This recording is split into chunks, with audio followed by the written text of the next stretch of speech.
বড়ই ভাই নামাজে দাঁড়ায়, তার পাশে ছোট্ট ছেলেটাও নামাজে দাঁড়ায়। আল্লাহর সামনে গোটা সব বিশ্বের মানুষগুলোরে এক কাতারে দাঁড় করিয়ে দিয়েছে কে? কোনো পার্থক্য নাই। এই পার্থক্য বিভেদের প্রাচীর আমরা ভেঙেছি, এই বিভেদের প্রাচীরকে ভেঙে গুড়িয়ে দিতে হবে। বিশ্বনবী দুচোখ দিয়ে মানুষ দেখতেন, আস্তিক নাস্তিক দেখতেন না, কাফির মুশরিক দেখতেন না। বিশ্বনবী কনসিডার করতেন this is a human being, এটা একটা মানুষ। জাদুল মাআদ ফি হাদি খাইরিল ইবাদ, আল্লাহ রাসূল সাল্লাল্লাহু আলাইহি ওয়াসাল্লামের উপর একটা সিরাত গ্রন্থ আর আসিরাহ আল হালাবিয়া, এই দুইটা গ্রন্থে একটা ঘটনা এসেছে। নাজরান থেকে ৬০ জন খ্রিস্টান পাদ্রী বিশ্বনবীর সাথে দেখা করতে এসেছিলেন।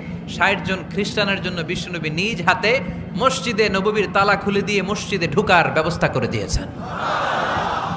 বিশ্বনবী খ্রিস্টান খোঁজে নাই, ইহুদি খোঁজে নাই, ওটা নাস্তিকের বাচ্চা কিনা ওইটা খোঁজে নাই। বিশ্বনবী দুই চোখ দিয়ে দেখেছে এরা মানুষ।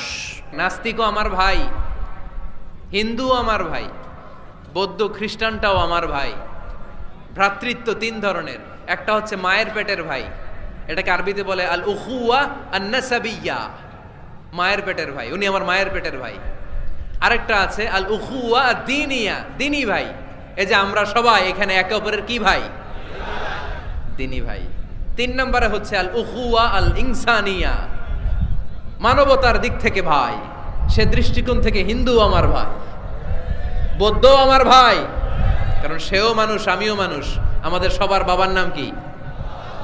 কথা কয় না? আদম আলাইহিস সালাম। সবার মায়ের নাম কি? দেখছেন, আমরা সবাই এক।